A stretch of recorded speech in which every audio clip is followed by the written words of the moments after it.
بسم الله الرحمن الرحيم يد الله فوق أيديهم صدق الله العظيم صدق رسوله النبي الأمين الكريم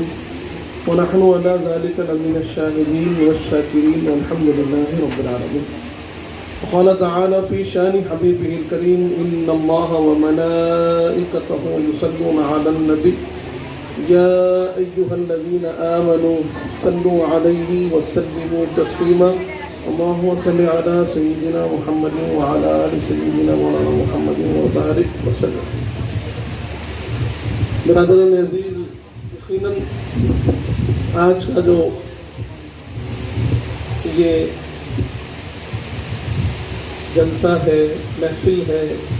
یہ اپنے اندر ایک مثال بنتی ہے. میں سمجھتا ہوں کہ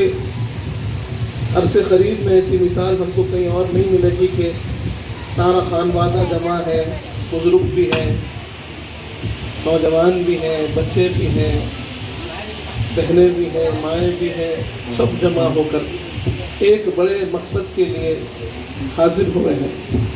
برادران عزیز، کسی بھی کام کے لیے، جیسے ہم نے حدیث پاک کو بارہا سنا ہے کہ انما الاعمال بالنیات، کہ اعمال کا دار و مدار اس کی نیت پر ہوتا ہے. اسی سے ایک فائدہ نکلا ہے کہ الامور بمقاصدہا، کہ کسی بھی معاملے کی اہمیت اس کے مقصد سے تعین پاتی ہے کہ اس کا مقصد کیا ہے. یہ ہم یہاں جمع ہونے کا مقصد کیا ہے، ہمارا بیعت کرنے کا مقصد کیا ہے، کہ اگر ہم بیعت ہونے کے لیے جمع ہوئے ہیں تو اس بیعت کے مقصد کو بھی سمجھنے کی ضرورت ہے، بیعت کے مطلب کو سمجھنے کی ضرورت ہے،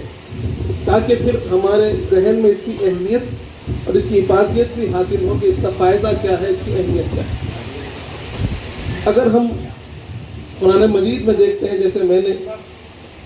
قرآن پاک کی تلاوت کا شرف حاصل کیا، اس میں اللہ تعالیٰ فرماتا ہے ید اللہ فوق ایدیہم، کہ جب حضور پاک صلی اللہ علیہ وآلہ وسلم نے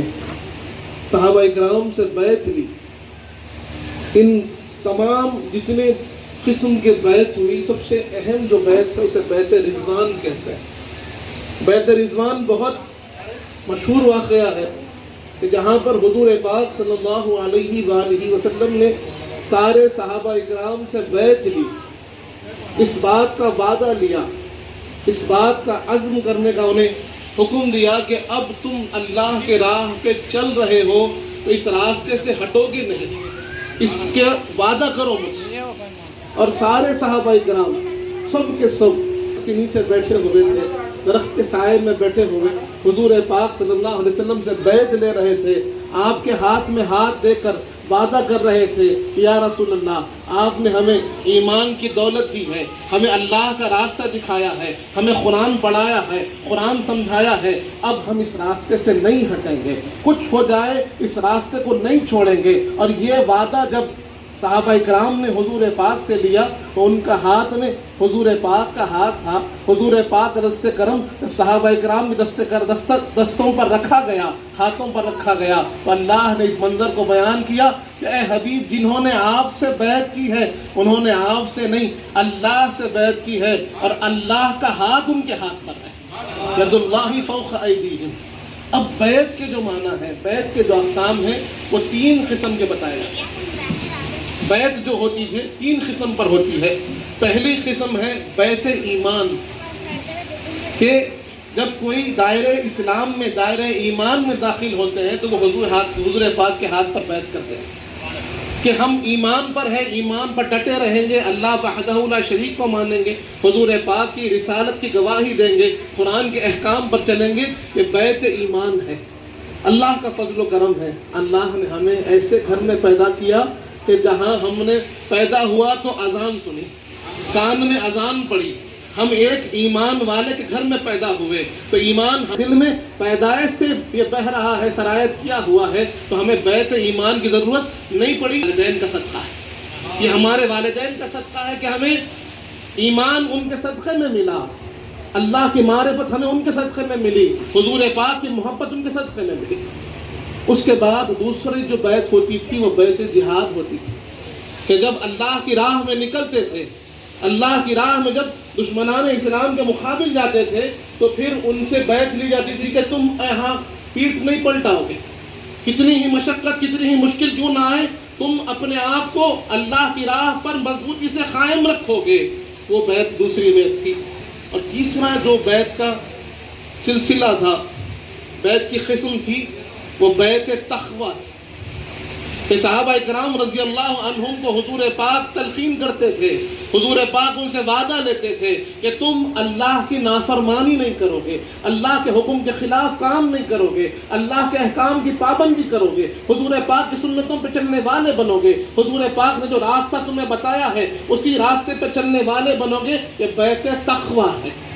تو آج جو ہم بیعت دیکھ رہے ہیں، آج جو ہم بیعت لے رہے ہیں، یہ بیعت تقویٰ ہے۔ ایمان ہمارے پاس ہے، آج ہمیں کوئی جھگڑے کی، اختلاف کی، قتال کا کوئی راستہ نہیں، ہم امن امان میں جیتے ہیں، اللہ کی رحمت میں، اللہ نے ہمیں سکون میں رکھا ہے۔ لیکن آج جو ضرورت ہے وہ بیعت تقویٰ کی ضرورت ہے، کہ جب ہم بیعت کرتے ہیں، اپنے پیر کے ہاتھ میں یہ ہاتھ دیتے ہیں تو یہی تصور سے دیتے ہیں کہ ان کے پیر کا، یہ ہمارے پیر کا ہاتھ ان کے پیر کے ہاتھ میں ہے، ان کے پیر کا ہاتھ ان کے پیر کے ہاتھ میں ہے، ان کے پیر کا ہاتھ ان کے پیر کے ہاتھ میں ہے۔ اور جو سلسلہ چل رہا ہے یہ حضور پاک دست کرم تک جا رہا ہے۔ مولا علی کا ہاتھ حضور کے ہاتھ میں ہے، مولا علی کے ہاتھ میں امام حسن کا ہاتھ ہے، امام حسن کے ہاتھ میں امام حسین کا ہاتھ ہے۔ یہ ائمہ اہل بیت سے سلسلہ چلتا ہوا ہم تک پہنچ رہا ہے۔ سلسلے کا مطلب یہی کڑی ہوتی ہے، یہی چین ہوتی ہے جو ہمیں حضور پاک کی بارگاہ سے جوڑ دیتی ہے۔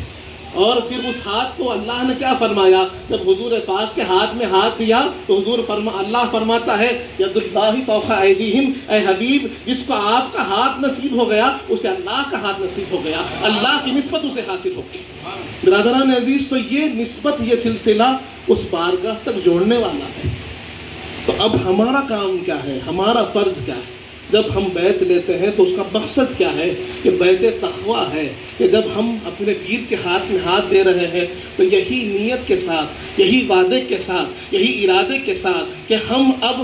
اللہ کے راستے پہ چلنے والے بنیں گے، ہم حضور پاک کے راستے پہ چلنے والے بنیں گے۔ ہم گناہوں سے توبہ کر رہے ہیں، پھر گناہوں پہ نہیں جائیں گے۔ جو کچھ گناہ ہوئے، جو کچھ خطائیں ہوئی، اس سے ہم سچے دل سے توبہ کرتے ہیں پروردگار، اور یہ وعدہ کرتے ہیں کہ اب ہم تیری راستے پہ چلنے والے بنیں گے، تیرے راستے سے نہیں ہٹیں گے، ہمیشہ نیکیوں کی پابندی کریں گے، سچائی اور اچھائی کی پابندی کریں گے۔ ہم کوشش کریں گے کہ ہم اپنی صبح کریں تو تیرے ذکر سے کریں، ہم سوئیں تو تیرے ذکر سے سوئیں، ہمارا دن گزرے تو تیری یاد میں گزرے، کوئی گناہ ہم سے سرزد نہ ہو، اور اگر کوئی خدا نخواستہ گناہ ہوتا ہے ہم فوراً توبہ کرنے والے بنیں گے، فوراً توبہ کریں گے۔ حضور پاک نے جو راستہ دکھایا ہے اس راستے پہ چلنے والے بنیں گے، گناہوں سے بچنے والے بنیں گے، برائیوں سے بچنے والے بنیں گے۔ یہ بیعت تقویٰ ہے۔ حقوق اللہ کا بھی خیال رکھیں گے، حقوق العباد کا بھی خیال رکھیں گے، اپنے والدین کا بھی حق ادا کریں گے، اپنے بھائیوں کا بھی حق ادا کریں گے، اپنے بچوں کا بھی حق ادا کریں گے، پڑوسیوں کا حق جو حضور پاک نے سکھایا ہے وہ حقوق العباد کو بھی ادا کریں گے۔ یہ ہم وعدہ کر رہے ہیں اور اس نیت سے وعدہ کر رہے ہیں، یہ سلسلہ جڑ رہا ہے حضور پاک کی بارگاہ میں، ہمارا وعدہ پہنچ رہا ہے حضور پاک کی بارگاہ میں، اور اس وعدے کو ہم اپنے آخری سانس تک بالکل کامیابی سے پورا کرنے کی کوشش کرتے ہیں۔ برادران عزیز، یقیناً یہاں جو چہرے دیکھ رہا ہوں، یہ چہرے یسوع دراز صاحب کے خاندان کے چہرے ہیں، اور ہم نے بچپن سے بابا قبلہ سے، دادا قبلہ سے ان کے بارے میں سنا ہے۔ یسوع دراز صاحب کی محبت، ان کی عقیدت، ان کا تعلق قادر چمن سے، اپنے پیروں سے کیسا رہا ہم نے بارہا سنا۔ اقبال بھائی، ہم نے اقبال بھائی کو دیکھا، ان کی محبت کو دیکھا ہے، خواجہ بھائی کی محبت کو دیکھا ہے، ان کے انداز کو دیکھا ہے، ان کے اس تعلق کو دیکھا ہے، بچپن میں ان کے گود میں ہم کھیلے ہیں، تو یہ تعلق بڑا مضبوط تعلق ہے، اور یہ ذمہ داری اب اس خانوادے پر ہے، اس تعلق کو اور مضبوط کریں، اپنے کردار کو اور مضبوط کریں، اور جو ہمیں مرشد کا مطلب کیا ہوتا ہے اور مرید کا مطلب کیا ہوتا ہے اس کو بھی سمجھ لیجیے۔ کئی مرتبہ کیا ہوتا ہے، یہاں پر ماشاءاللہ علم سیکھنے والے لوگ بھی ہیں، تو کسی چیز کو جاننے کے لیے اس کا ڈیفینیشن سے پہلے اس کی میننگ دیکھ لے تو بہت معنی سمجھ میں آ جائے۔ مرید یہ ارادے سے بنا ہے، ارادہ یرید ارادتن سے مرید بنا ہے، یعنی ارادہ کرنے والا۔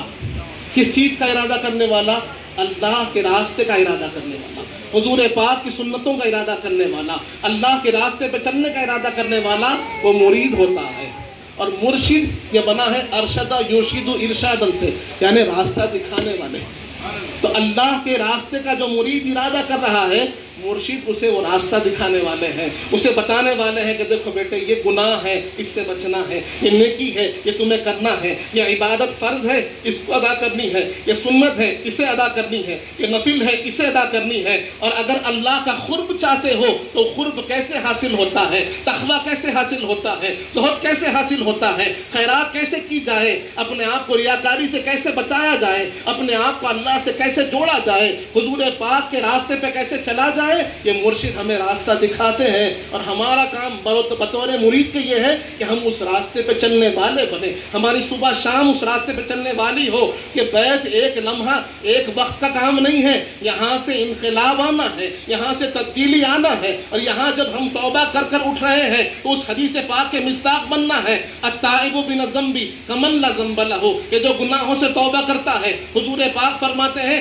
گویا کہ اس کے کوئی گناہ باقی ہی نہ رہا، اللہ اس کے تمام گناہوں کو بیٹ دیتا ہے۔ اب یہاں سے ہم توبہ کر کر اپنی زندگی میں انقلاب لائیں گے، اپنے اندر وہ روحانیت، وہ کیفیت لائیں گے، وہ سچائی اور اچھائی لائیں گے، وہ اللہ کے راستے پر چلنے کی کوشش اور مضبوطی لائیں گے، وہ استقامت اپنے اندر پیدا کریں گے کہ کچھ ہو جائے ہم اللہ کے راستے کو چھوڑنے والے نہیں ہیں، ہم نمازوں کو چھوڑنے والے نہیں ہیں، ہم سچائی کو چھوڑنے والے نہیں ہیں۔ ہمارے سامنے کردار ہے، حضور پاک کے اخلاق ہیں، مولا علی مشکل کشا کا کردار ہے، اہل بیت اطہار کا کردار ہے، امام حسین کا کردار ہے کہ ہم نے سیکھا ہے ان سے کیسے استقامت کے ساتھ دین پر چلا جائے، ہم نے سیکھا ہے ان سے کہ دین کے لیے کیسے قربانیاں دی جائے۔ تو ہم بھی کوشش کریں گے کہ اپنے وقت کو قربان کریں، اپنی نیند کو قربان کریں، اپنے آرام کو قربان کریں، اپنے خواہشات نفسانی کو قربان کریں اللہ کے حکم کی خاطر۔ یہ ضروری ہے، یہ مقصد ہے ہماری بیعت کا، یہ مقصد ہے مریدی کا، یہ مقصد ہے ہمارا کہ ہم اس راستے پہ چلنے والے بنیں، نیک بنے، اپنے اندر تبدیلی لائیں۔ برادران عزیز، اور ہم ہمیشہ جانتے ہیں کہ ہمارا سلسلہ قادری سلسلہ ہے، ہم حضور پیر غوث الاعظم دستگیر کے مرید بنیں گے، پیران پیر سرکار کا فیضان ہمیں حاصل ہوگا۔ اور پیران پیر سرکار اپنے مریدین کے لیے بہت سی خوشخبریاں دیتے ہیں، فرماتے ہیں مریدی لا تخف اللہ ربی، اے میرے مرید پریشان نہ ہو، میرا رب پروردگار میرا رب ہے، میں نے رب سے وعدہ لیا ہے تمہارے توبہ کا، لیکن تمہیں میرا سچا مرید بننا ہے۔ قادری بننا یہ زبان سے کافی نہیں ہوتا، عمل سے بننا ہے، کردار سے بننا ہے، اخلاق سے بننا ہے۔ صبح شام ہماری گواہی دینا کہ ہم قادری ہیں، صبح شام ہماری گواہی دینا کہ ہم سنت پر چلنے والے حضور پاک کے سچے غلام ہیں۔ یہ انقلاب ہمارے اندر پیدا ہو۔ برادران عزیز، یہ مقصد ہے ارادت کا کہ ہمارے اندر تبدیلی آئے اور ہمارے اندر فوکس ہو کہ ہم اللہ سے قریب ہوں، اللہ سے تعلق مضبوط ہو، اپنے پروردگار سے اس رشتے کو مضبوط کرنا، وہ اس کی یہ مریدی سکھاتا ہے۔ سب سے اوپر اللہ کا رشتہ، رسول پاک کا رشتہ، کہ آج ہم تمام رشتوں کو نبھاتے ہیں، ان تمام رشتوں سے اوپر کسی کا رشتہ ہے تو اللہ کا رشتہ ہے، رسول پاک کا رشتہ ہے۔ اس کو ہم کو مضبوط سے مضبوط کرنا ہے، اور یہی طریقہ ہم کو سکھایا جاتا ہے کیسے مضبوط کیا جائے پریکٹیکلٹی میں، وہ ہمیں ہمارے مرشد سکھاتے ہیں۔ اور اس کے لیے ضروری کیا ہے کہ ہم اپنے آپ کو ان سے جوڑیں، ایک وقت کے لیے نہیں بلکہ ہمارے اندر یہ جوڑ پیدا ہو۔ جیسے میں نے جن ناموں کا نام لیا ہے، جن اشخاص کے نام لیے ہیں، جیسے سراج صاحب ہو، اقبال بھائی ہو، خواجہ بھائی ہو، یہاں بیٹھنے والے بزرگ ہوں، انہوں نے اپنی زندگی سے ثابت کیا ہے کہ انہوں نے کبھی اپنے مرشد سے اپنے تعلق کو کبھی توڑا نہیں، ہمیشہ جوڑے رہے، ہر حال میں، چھوٹی کام بڑا کام، چھوٹا مشورہ بڑا مشورہ، چھوٹی خوشی کوئی غم، ہر چیز میں وہ اپنے آپ کو وہاں سے جوڑے رکھے اور بتایا، اپنے بچوں کو جوڑا، بتایا کہ دیکھو اس راستے پہ تمہیں چلنا ہے۔ برادران عزیز کو میں بہت بہت مبارکباد پیش کرتا ہوں، یہاں جمع ہونے والے تمام پیر بھائی پیر بہن ہیں کہ میں مبارکباد پیش کرتا ہوں کہ آپ نے ایک ایسی مثال دی ہے، میں نہیں سمجھتا کہ قریب میں ایسی مثال ہم کو ملتی ہے۔ اللہ آپ لوگوں کو اس کے خوب برکت عطا فرمائے اور قبول فرمائے، اس راستے پہ چلنے والا بنائے۔ انشاءاللہ سیدی دعا پڑھائیں گے، ہم سب دعا پڑھیں گے، اس کے بعد پھر یہ ارادت کا سلسلہ آگے بڑھے گا۔